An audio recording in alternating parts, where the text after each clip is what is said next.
How are you doing too? I'm doing good. It's good to be back home. Are you back home from the US? Yes, How long did you spend in the US before coming down? I've been in the US for 23 years. Wow, that's a long stay. And how has it been? It's been wonderful. We miss home and we are happy to be back home. That's great. Okay, let's start here. The discussion this morning, starting with that's Reverend Joe Sanders, a senior pastor of the First Baptist Church there in the United States of America. Give us a bit of understanding about your religious work there in the U.S. Yeah, I'm the senior pastor of the First Baptist Church in Savoy, Illinois, and we're a medium to large size church. We minister to the surrounding community. We're very active in supporting missions throughout Illinois, America, and even the world. And really, that's why we're here today. We came with a team to Liberia. One of our members, Dean Eckberg, was a missionary for the Southern Baptist missions some 32 years ago. And when he was here in Liberia, he drilled around 100 to 150 wells in Grand Cape Mount County, and saving just many lives, giving clean water, and just really eradicating infant death. And the Lord laid it on his heart to come back to a place that he really felt like was almost a home away from home. And I've been at First Baptist Church at Savoy for 2 years now. And it just so happened that on my very first day as senior pastor, it was also Dr. Paul Payway's first day visiting our church In the U.S. in the U.S. And I took a selfie with him, and Dean and Dr. Paul. They got together and they started talking about Paul about his home in Liberia, Dean about his dream to come back and return, and it's amazing when the Holy Spirit brings things together, how fantastic it is. And it was really a whirlwind from there. Paul was able to make arrangements for us to put together this mission team to come over to Liberia. And I really have to give a shout out and a thank you to a few people that really have been key. Number one, Julius, our driver. He's just fantastic. Driving in Liberia traffic, it's amazing. And then so many people. Pastor Perick Stevens from Duport Road Baptist Church. I'm now an assistant member. I have another church family in Liberia. Wonderful. I got the opportunity to preach this last Sunday. Pastor William Copa, Pastor Morrisia from the Baptist Convention that's been so hospitable. I love the Liberian people. And we spent time assessing wells in Grand Cape Mount County, providing some repairs. And after our trip, we will evaluate some of the equipment that we may need in the future, and really what God is wanting us to do going forward in Liberia. We really want to be here to walk alongside the people of Liberia. God is doing work here, and it's amazing. Okay, let me hear it from Reverend Payway. And how did you come in contact with Reverend Joe Sanders in the U.S.? I know when I moved to Illinois, I have been a Baptist. We go to a Baptist church. So I decided to go to First Baptist Church. And as Reverend Sanders said, the day I got there was his first day. The church had just called him. And we kind of connected right away, And I told him this was my first Sunday, and it was his first Sunday. So we decided, let's make this day a memory day by taking selfie and, keep the relationship. And since then, we've been, And by then, how many years did you spend in the U.S.? By that time, I have spent almost 21 years in the 21 US. years before meeting him. That was after 21 years. Yes. And how was your first interaction with him? It was wonderful. He was very receptive, and being a man of God, he welcomed me, and as well as the church was welcoming him, he saw the need that it was better to kind of work with me and the rest of the other team, especially when it comes to mission work. He's a pastor with vision. He want to spread the gospel, not just in America but outside of America. And he felt that I could be one of the conduit through which he could reach Liberia. Wonderful, and again, it was an intriguing moment there in the U.S. having two religious people meeting at a particular point in time. That was just what God intended for at that moment, and I know the moment is so wonderful as we speak. It is Yes. always good to have been together. That's why you people came to Liberia together. Yeah, absolutely. Absolutely. It's great. It is great. Okay, wonderful. Okay, let's look at there is a book that you've written. This book is titled Liberia. Where do we go from here? How did that come into fruition? Bishop, that's Reverend Pewe. Well, this book came to vision when I came to Liberia in 2017. I've come to the Liberian Direct Baptist Convention. It was held in Kingray, and I was the speaker for the week. Along the beach side. Yes. Throughout that week, I served the Direct Baptist Convention. At the time, the Reverend Garrison George was the president of the Direct Baptist Church. He was a former pastor for Mount Nemo Baptist Church. And from that interaction, the 2 weeks I spent in Liberia sparked the fire. And I wanted to write something for this nation, for its people. Not just for this nation, but for my children and my great-grandchildren, since they live in the United States. Okay, then this title, Liberia, where do we go from now? How did you come about with this name or with this title? Well, as I reflect on the history of the nation, and during the war, I lived in Liberia. I lived through the war before going to the States. I saw things. I experienced things. I saw needs that were unmet. And today I see it again. And it was that time that I felt Liberia needed a place to go. But in order to go, we needed to reflect on our history. Because if we do not reflect on our history, we dare to, repeat the mistake. What sort of history were you contemplating on before coming up with this name, with this title, Reverend? I reflected on the history of how Liberia was formed, the foundation, but also reflected on the leadership of Liberia over these years. I also reflected on the role of the church from the foundation of this nation. Remember when the nation was started, Monrovia was first called Christopolis, City of Christ, before it went to Monrovia. These were things I was reflecting on, and how we have moved through these years, through this century to today. We need to forge ahead. How can we? And that's what I outlined in this book. If you just summarize the first page of that book, and what does it capture? It captures two groups of people: Who are those groups? the indigenous and the free slave, or the conqueror, as we call them. How these two groups got together to work together to forge this nation. But if you look at our history, there were things that were not good when the indigenous were treated,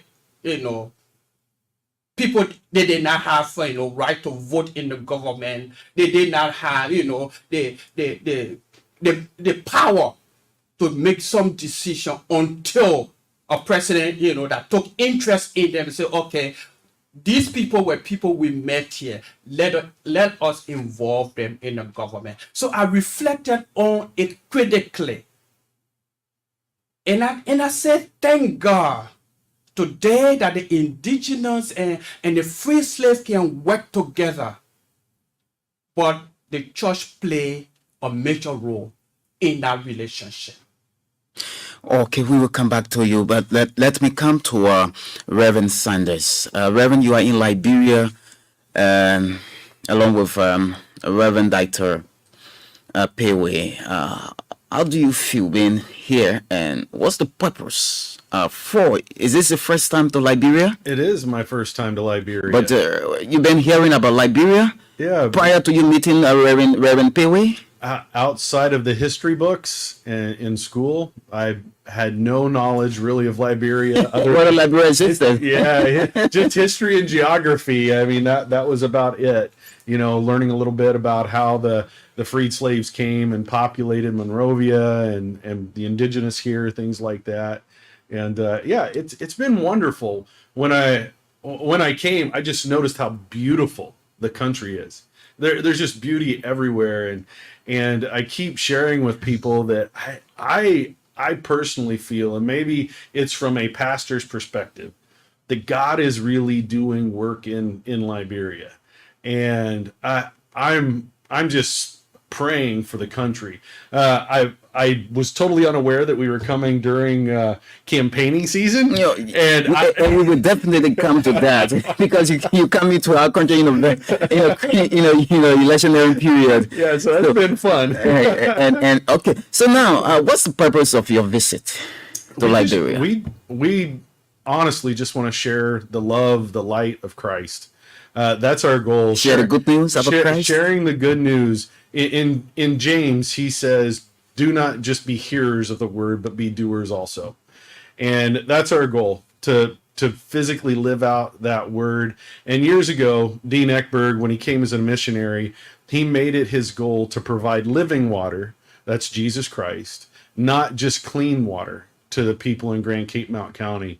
And so that's still the vision of our mission here. You also providing clean waters for the people? How are you doing that? We went through and assessed multiple wells, and we actually made some repairs and to provide some clean water from deep wells that were pre-existing. And our goal in the future is to assess locations and areas to potentially even drill new wells in more rural areas that don't have as much access to clean water. Is that a component under the Baptist Church in the U.S., especially in Illinois? It's something that just started with our church, with Dean, with Paul. And how many counties you will be benefited from your visit? Because about free. Right now, we've just assessed a portion of Grand Cape Mount County. Just Grand Cape Mount. And we're here for 2 weeks. We're leaving. Are you not going in the hinterland like Bong, Nimba, Lofa, and other places? Not at this time, but that doesn't mean in the future. See, that's the goal. That's the goal. This is just the very starting point for us and our church, and hopefully people can really get that vision of providing clean water all throughout Liberia. Do you see your intervention in the lives of the people in Cape Mount as a milestone in our country's history as a church? I see it as a group of believers just wanting to share the gospel.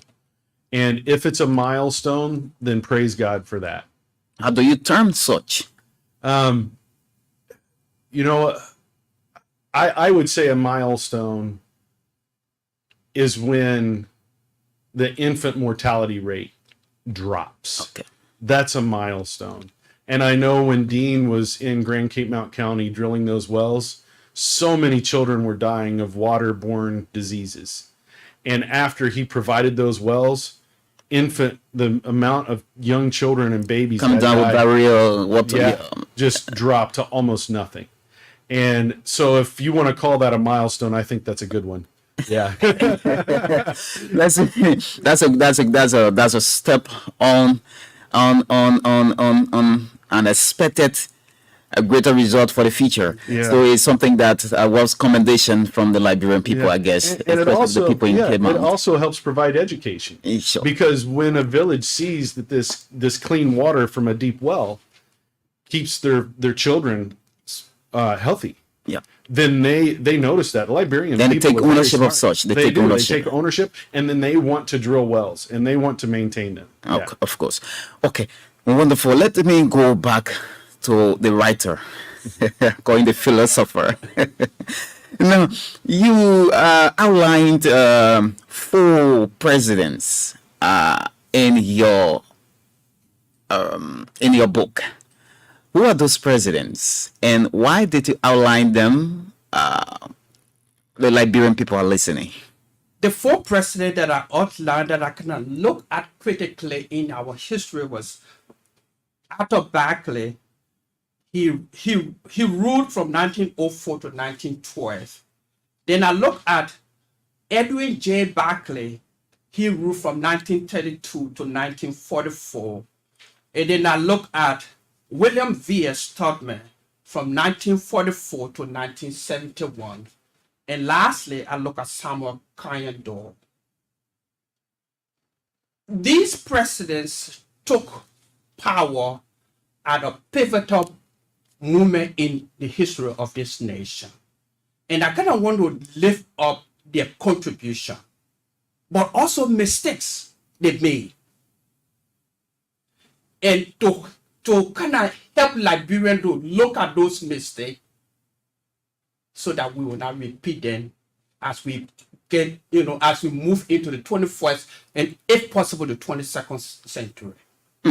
So, bit by bit, the 4 presidents, can you catalog each of them contributions and their lapses, or you may like mistakes in their administration? Yes, if we look at Arthur Barclay, he was the president that gave citizenship to indigenous. But one of the things he did was his indirect rule, which was a colonial rule that he implemented. It made the indigenous, though he gave them citizenship, but he made them to hate him. He was the most hated president among the indigenous. Even the people from my county, Grand Bassa County, had a code word they would use whenever he sent his soldiers for the hot tax. They will say that code word, and the villagers will flee into the bushes to hide themselves. So Arthur Barclay, though he gave us indigenous citizenship, but his hot tax was a more heinous and inhuman tax. Why do you think that was the case with him after giving the opportunity to the indigenous? For him, he thought, getting taxes from the poor people, it will help to run the government. But the manner in which he got the taxes, because when people failed or could not afford, they were beaten, they were tied to stakes, to trees. So that manner in which he used, because of the people failure to pay the taxes, it made the people to not like him. I know to run a government, we need taxes. But if the poor cannot afford the taxes, it doesn't mean that you beat them or you tie them to trees. So it was one of the things, it was his, Was that a weakness on his part as a leader?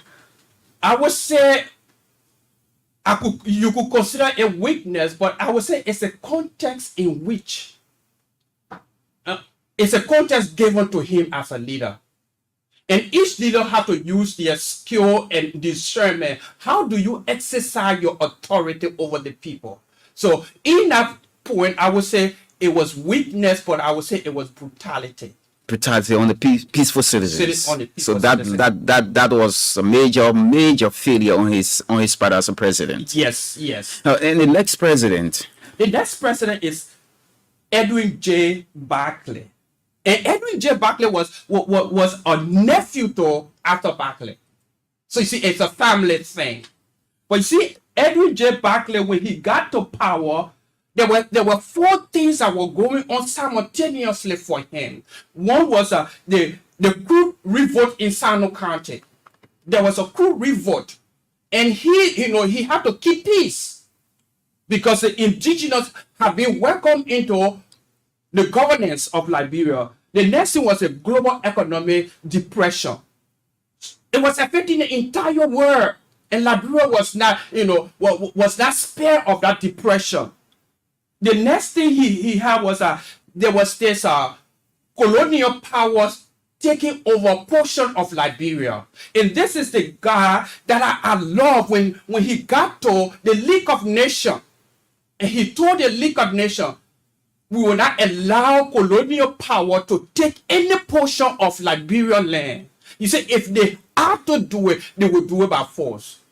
And it was from that experience he came back to Liberia and he wrote the Lone Star Forever. And that Lone Star Forever was a song he used to rally around Liberia to support the sovereignty of Liberia. It is one of the reasons I chose him, because he was a guy that was strong enough against colonial power. Did he take Liberia to a greater height? I would say because of the way he protected the borders of Liberia. That was the greatest he ever done, because he protected the borders of Liberia. He wanted that the French people would not take portion of Nima County, neither portion of Grand Cape Mount County. No, he did not want them to take it. So he protected the Liberian people from colonial power. That was his major contribution towards the history of Liberia. Did he have failure, if any? What is that? His failure will come in light of turning the economy. Turning the economy. When he accepted the U.S. dollar to be legal tender for Liberia. Was that a failure on his part as a president? Yes.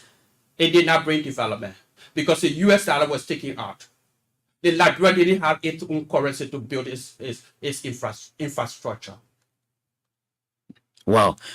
So many, because of the legalization of the U.S. dollars in our country, and by His Excellency at then Edward J. War, that was a major failure in his administration as a president. Yes, Liberia needed its own, turn of money. Liberia could have printed its own money, but at that point, he decided let us use the American dollar as our legal tender, and it was through that Firestone came to Liberia, and Firestone became the owner of the National Bank of Liberia. So you see the history of Firestone. That's why Firestone controlled the economy of Liberia. And there were no development. Why do you think such action was taken by the president at the time? Didn't he have the kind of advisor that needed to have advised him to carry on his administration properly for the benefit of the Liberian people? Again, and follow up to that, this country was established on the outskirts of the United States, under the American Colonization Society. So having a legalized tender of the American government here in Liberia, I don't think people will say that wouldn't have meant anything wrong for the Liberian people. So, looking at the context at that moment for the Liberian people, it would have meant nothing. It would have been good for them. But in the long run, it affected us as people. Because if the legal tender is not yours, those who own it will carry it. And based on that, there was nothing of a development that go on. If you look at the history, even when Doe came to power, when Doe legalized, when we have our own coin, our own dollar, you saw the development that went on in the short run. We will come to the President Doe. Yes. Okay, let's talk about the third president before coming to President Doe. William V. Stoutman. In history, he is considered as a Solomon of Liberia. King Solomon in the Bible, he was a man of wisdom. It is believed, and William V.S. Stoutman had the wisdom. But then also under his regime, Liberia experienced considerable peace, stability, and prosperity. That's why we call him Solomon of Liberia. Because it was under his regime that Liberia experienced prosperity. One of the reasons we experienced prosperity was his unification policy. It was this guy, though Barclay have given citizenship to the indigenous, but it was under Todman that he united the entire nation. He brought in the natives and he put them into position, in fact, provided scholarship for them to go abroad and study and come back and contribute. So Liberia experienced stability. There was no war. The cruel war had ended. The indigenous were happy. And he was a likable president for the indigenous. They love him. And that's why when he died, Liberia moved for almost 6 months. The indigenous missed this man. He had open door policy. Okay. This is the same open door policy we always hear about in street corners in Liberia. Yeah. What positive did that open door policy leave on Liberia as a nation? It brought about exploitation of our national resources. This open door policy invited the Lebanese to come in, and they took over the economy. He thought that, when he bring in investors, they will help the economy to grow. And in those moments, definitely it helped. We had a higher GDP under his control during his regime. Is that a failure for him? It was a plot for him. The open door policy? The open door was plot. If you are talking about the dangling of the economy, you're talking about the foreigners coming and taking over our economy, then what kind of plots did he acquire as a president of the country? He invited investors to come. The problem was that there were no management and there were no security put in place. That was the fault for him. That's why during his regime, there was no development. Though we had a higher GDP in the world, there was no development. And because leadership did not have the skill or the people to manage or to put in safeguard that would benefit this nation. But the people of Liberia loved him. But he was, under his regime, there was no development. Despite the prosperity Liberia gained, there was no development. Okay, let's talk finally about Samuel Kayando, the Master Sergeant. I consider Samuel Kayando as the first indigenous in history, but he ushered in the Second Republic. The First Republic was ran by the Congo, the free slave. Mm-hmm. But Samuel Kayando was a guy that ushered in the Second Republic. Now, what did our Second Republic bring to Liberia that we can boast of today as a people and nation? I still remember the day he came to power. I see you smiling. Yes. What's so much about Samuel Kayando? The day he came to power, I still remember in Buchanan, we sat on our porch when we heard the announcement. And people got in the street and dancing and rejoicing. For the indigenous, we all felt that this guy had brought about liberty. We will be free, we will participate in the government. But to our surprise, those sabotage himself. How? There was this insecurity within himself. That he didn't trust the people. He didn't trust the people that worked with him. He began to slaughter them one by one, and he got rid of all his men that helped him get to power. Was that what led to his betrayal, or to what he met today?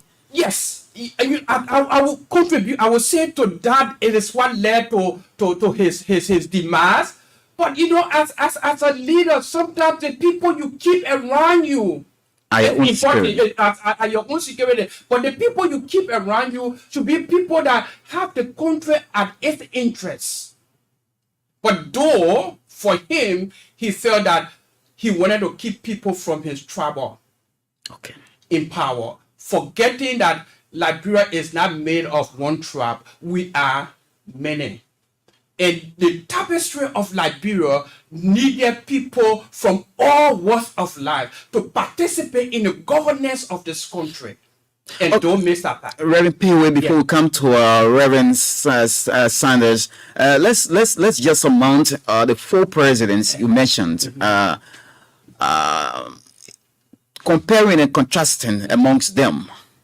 How can you weigh the four of them? This, I would say, be an historian, I would say each of these presidents had a context in which they exercise their governance. And each context was quite different.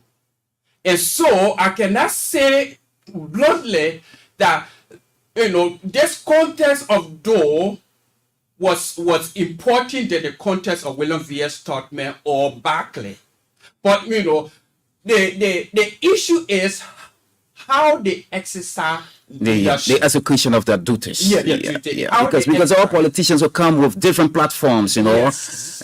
But even if a president is contesting to become a leader of this nation, and he or she says, my platform is to build roads, or my platform to build hospitals, and the other president came and said the same thing. It depends the kind of way they execute them, because they all have administrative boundaries in how they go about with their administrative practices.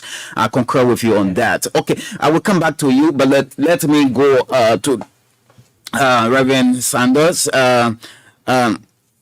You are from the U.S. and you have started this initiative in Liberia. I love Bong because I'm from there. So I'm hoping that your next trip you go to my county, Bong.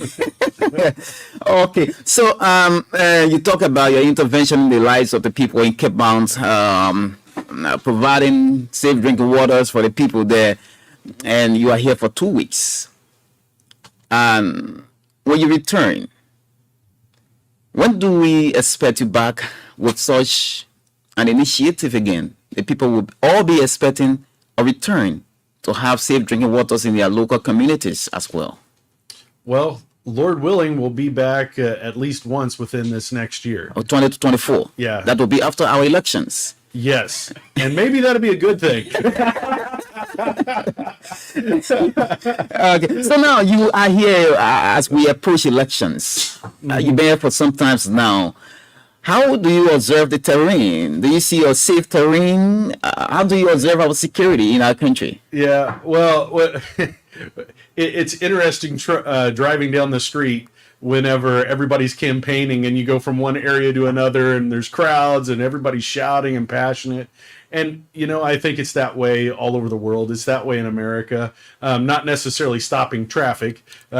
We have some laws and rules and guidelines where people can actually go out and march and do different things in an orderly fashion. But people get unruly. They really do at times. I didn't really see any of that here.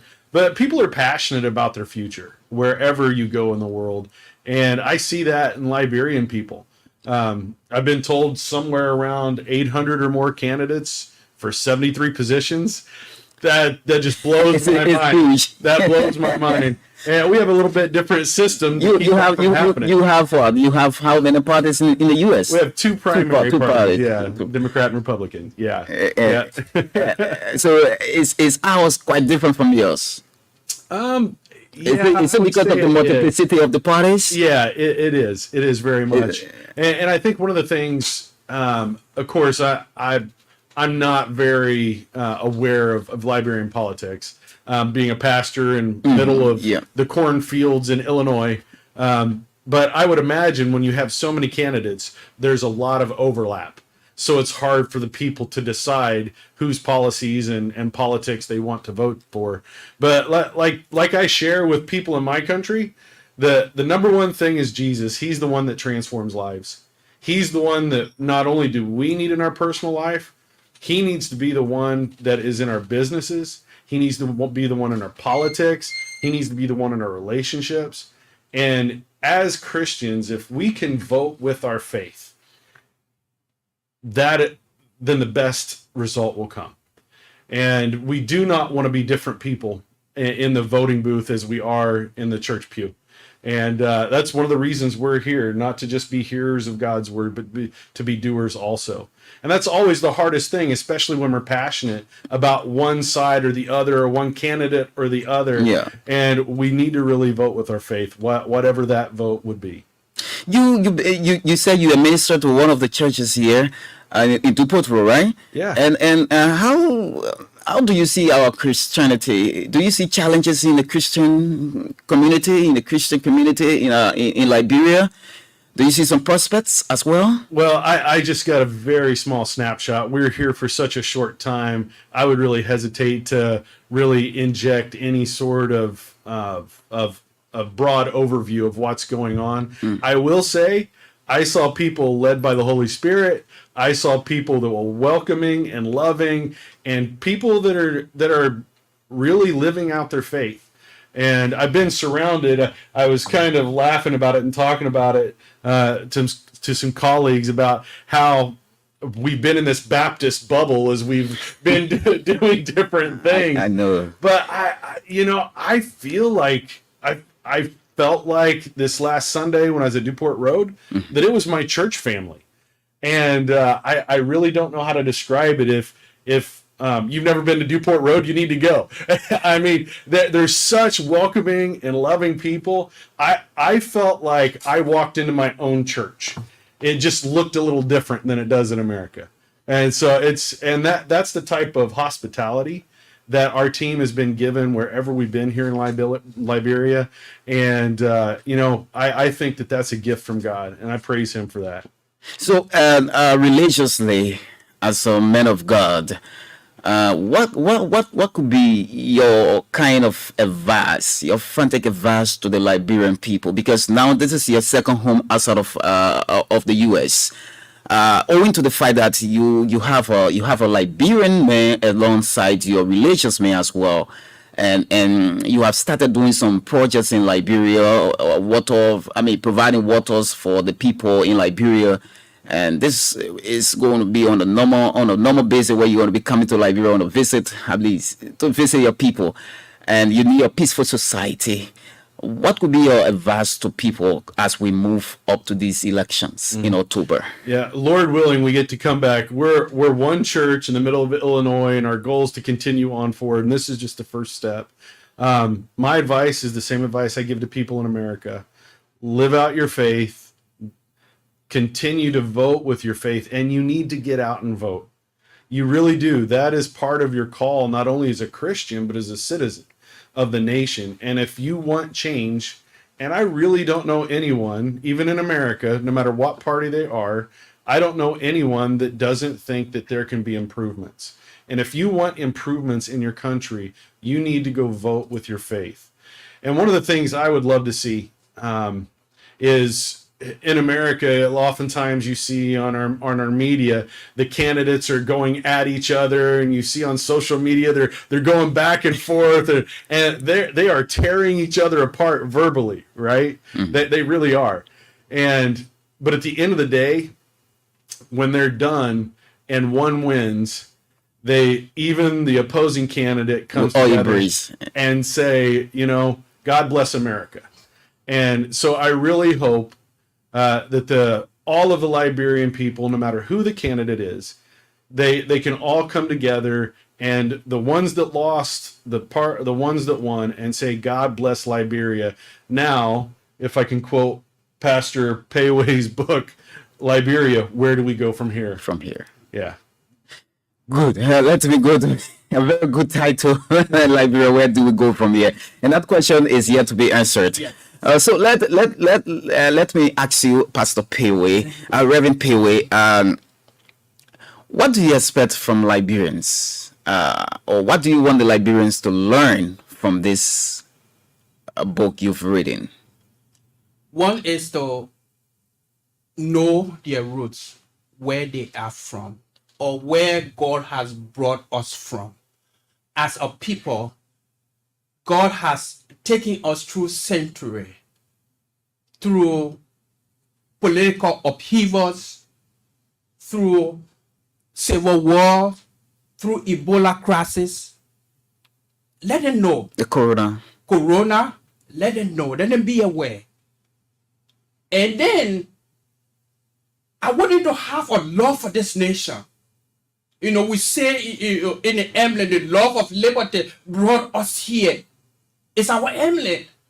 Let Liberians love Liberia. Nobody will love Liberia if we Liberians do not love Liberia. And that comes in how we manage our government, how we manage our churches, and how the church spread the good news, because the church was pivotal in the independence of Liberia. And I want the church to take that role again. Let the church proclaim the gospel of peace, the gospel of Jesus Christ, because it is that gospel that will bring about healing, that will bring about direction. Okay, so listeners, you are out there. My guest this morning, Reverend Joe Sanders. He's the senior pastor of the First Baptist Church there in Salvo, Illinois, the United States of America, and Reverend Dr. Paul T. Pewe. He's a former head of the Duport Road Baptist Church here in Liberia. He's based in the United States as well. They are my guests this morning on the Super Morning Show. We're discussing about the intervention, their visit to Liberia. And you heard Reverend Sander talking about their intervention in the lives of the people of Cape Mount County, providing safe drinking water for the people there. And Reverend Pewe is also talking about his book titled "Liberia, Where Do We Go?" I get so much. I don't know how to term it, but I get when I'm calling this name Liberia. You know, I love my country, so I want to call it in a way that everybody out there can feel that Liberia is Liberia and it's a blessed land, especially this one. It was established on the Christian principle. Okay, so the number to be a part of the discussion this morning is 08805140996, 08805140996. You can call me on this alternative line 0778501497, 0778501497 or 0880514096. Maybe you have some inquiries or some sort of suggestions to our guest this morning. You can call and let's interact with you on the program. Let's talk to this very first caller on the program. Good morning. Good morning. Hello. Good morning. Morning. Good morning, sir. How you doing? I'm good. I want to participate. Is this Truth FM? This is ELBC Radio. If you're not following, then I don't know what kind of participation you are about to make. Are you following the Super Morning Show? Yes. No, the purple show. Okay, you're not following. I don't know how you got this number. 08805140960, 0778501497. The numbers you can call and let's talk right here on the program. Reverend Sanders is here alongside Reverend Pewe. Good morning. Good morning. How are you? Please lower the volume of that radio. Thank you. This is Pastor Daniel. We are calling from Zurich to be precise FBA Guild. Let's hear you, Pastor from Zwedru. Thank you so much for your program this morning. We bless God that yes, we have the people of God from the United States to remember Liberia. But I had a concern, and my concern has to do with you talk about a book. This book, how can we get them today? It's only limited in Monrovia, or you're going to spread them all over Liberia. Thank you, and God bless you. Thank you so much. 08805140996. I was about to ask that question as to how many copies did you bring to Liberia and how you tend to get them out to the people for their reading purpose. You know. So, but let's talk to this person and he will answer that question. Good morning. Good morning. Sorry, I made a mistake. I thought it was 2:50, but I'm following the program. I want to participate. Please go ahead quickly. Yeah, this is Festus. Thank you so much Cindy from the U.S., thank you for thinking about Liberia, coming to Liberia to support Liberia to do God's work. God bless you. You're most welcome ever in Liberia. And Reverend Dr. Paul Peewee, thank you for your vote, Liberia. What's the way forward? Thank you for developing that material. I enjoyed it. But I wanted for you to go deeper, talking about the open door policy. Because what President Trump did, all the journalists asking you, what's the thought about what you say concerning the. Oh, he's gone. He's gone. Okay. Let's talk to this person. Good morning. Good morning. Good morning. Morning. Good morning. Good morning. Please go ahead. Good morning. Please go ahead. From River G, go ahead. Yeah, I want to appreciate our senior guest, especially the pastor who has read history. Go ahead. Good morning. Please go ahead. You're on the radio. I said I want to appreciate the pastor who has read the history of our country, how those 4 presidents contributed in our nation. So as we get to work in nation, I want for all our friends to follow the history so that we can have a comfortable environment. Because where God has took us from, we don't want to go back there. All right. Thank you. Thank you. Another person on the line. Good morning. Hello, how are you? I'm okay. Your name? I'm Reverend Julius Doe, calling from Pinsville, Wukia. Let's hear you, Reverend Doe. I want to commend the studio guest, the Reverend, to come to Liberia with his guests, creating safe drinking water. I'm so happy. And he spoke Liberia. I want to have a copy. Okay. Well, let me comment on one of the presidents he talked about. President Todman. President Todman was hailed by the native. But I want to say he was one of those that had the opportunity and failed to develop the country. And my home country, you told the go from there. I had the Todman hill there. A lot of gold my father told me, even I saw, but not a single row that was built there. All right.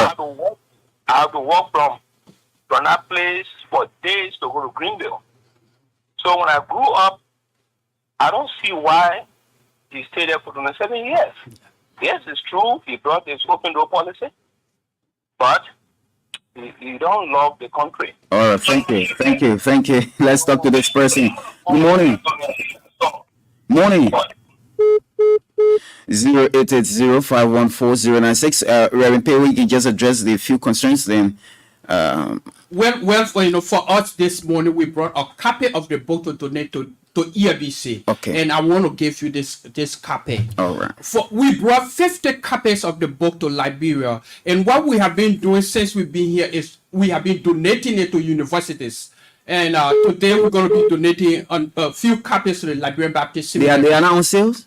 They are not on sale. Okay. We're giving it out free to people. Okay. But we started to give it out to universities. So we started with Rex Institute. We went to UMU. We gave UMU. We're hoping today we can give seminary, the Baptist Seminary, because it's where I went to school before going to the States to do my graduate study. So we're going to leave few copies there. And we want to kind of earmark public library. Because you have colleges in Liberia. Yes. Yeah. Yes. You have public. Basically, we brought this copy for the colleges and universities. Okay. We are making arrangements so that if there is bookstore in Liberia, we can send it to bookstore where people can have access to them.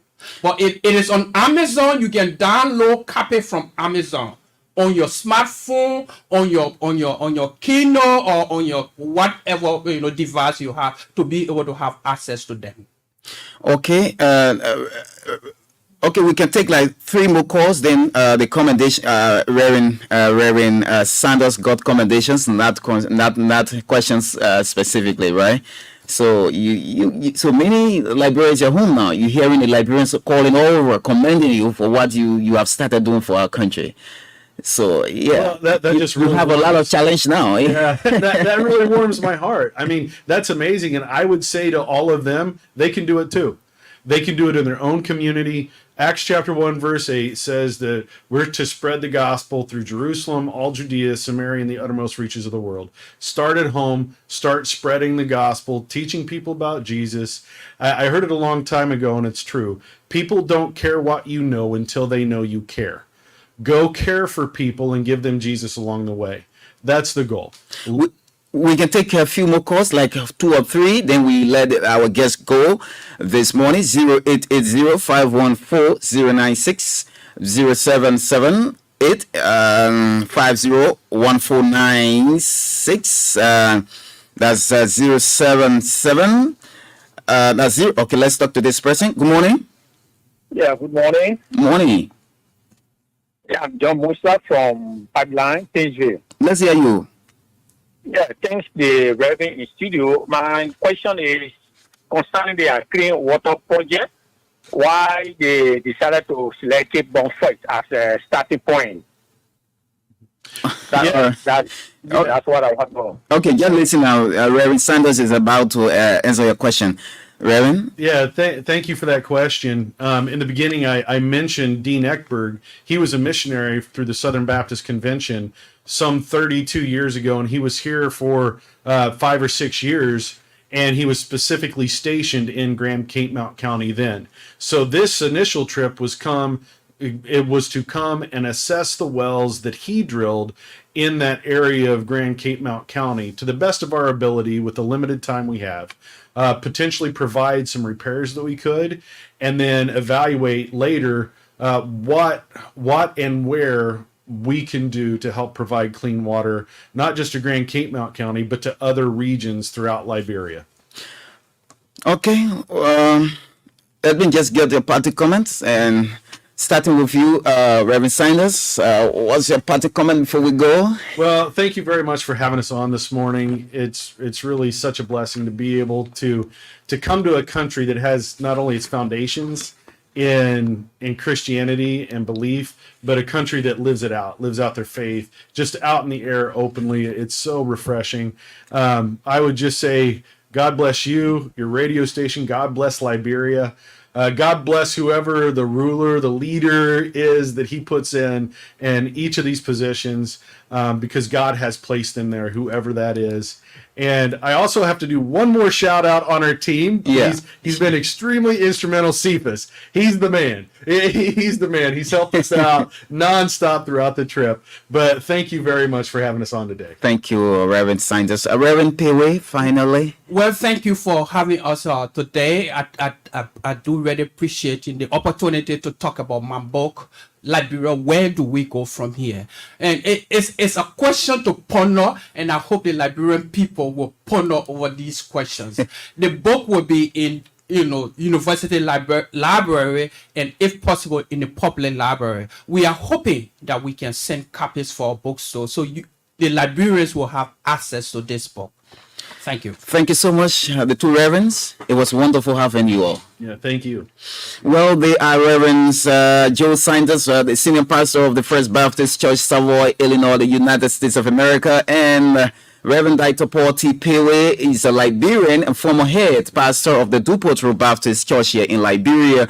They've been my guests on the program. Precisely, we talk about two different issues, talking about the provision of water to the people of Cape Mount County under the supervision of the Baptist Church there in Illinois by Reverend Sanders. And of course, we talk about the book titled Liberia, Where Do We Go? By a Liberian prelate and based in the United States of America, the Reverend Dr. Paul T. Pewe. They've been my guest on the Super Bonnie Show. It was wonderful having them. Well, until tomorrow, Friday at 6:30 p.m., that's 6:30 a.m., when the Super Bonnie Show returns.